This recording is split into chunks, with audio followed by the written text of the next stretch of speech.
in a company, who naturally is supposed to rein in, irrational exuberance or these statements that are, exaggerated or maybe even fabricated? Who Well, typically would do that, and why does it fail in these companies that do this? well, in theory, you've got a board of directors that's elected by the shareholders, and that's supposed to include independent directors, meaning those who are not employees or executives of the company. And they're the ones who are supposed to exercise control over the CEO.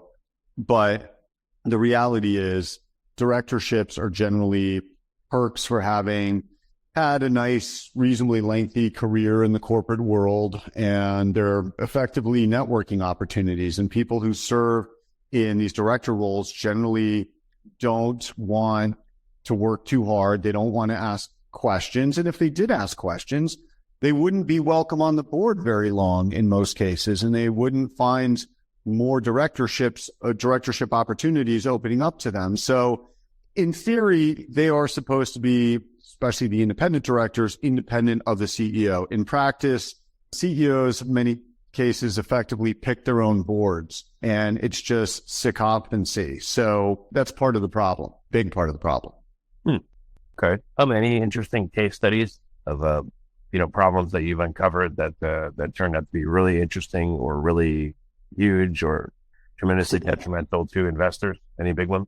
Well, I mean, yeah, look, so I would say probably only 20 to 25% of what we publish on are companies that we think are across the line from a legal perspective and are frauds.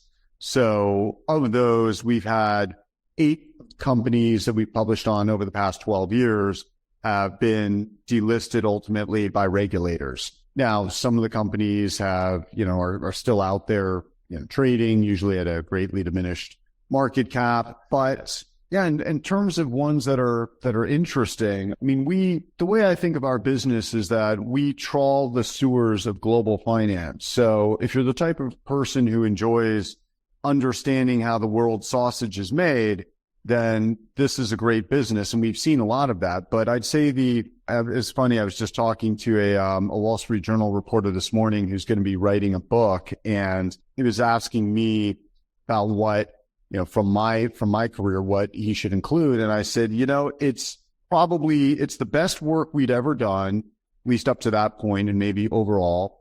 It's the craziest fraud that I've uncovered. And despite it being the subject of about a dozen Wall Street Journal articles, it's weird. It's almost entirely unknown within investing circles. And that's a Hong Kong listed company called Zhong Wang Holdings. And what that was, in a mainland China-based company that produces aluminum, primarily aluminum extrusion. So those are those rectangular forms that are used in window frames and lots of other doors, construction of many types of products. And in, I think, 2009 or 2010, the United States government hit Zhong Wang with anti-dumping duties. So we came along in about 2015, and another investor had been working on this and was the one who got us interested.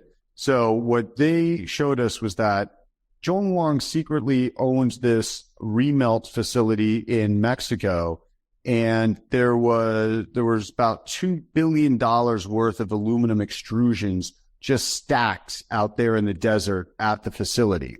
And so what was going on there? And, I started this in China. I've lived in China now for a total of about 6 years of my life. I think I understand the place, reasonably well. This was a situation in which the money was being stolen or, embezzled from state-owned banks in China. And so what we uncovered was about $5 billion worth of loans that were made to shell companies that were domiciled in China, but really controlled by the chairman of Zhong Wang. So he's borrowing this $5 billion with no assets in these companies. These companies have no operations, and those shell companies then spent that borrowed money on buying aluminum from publicly traded companies.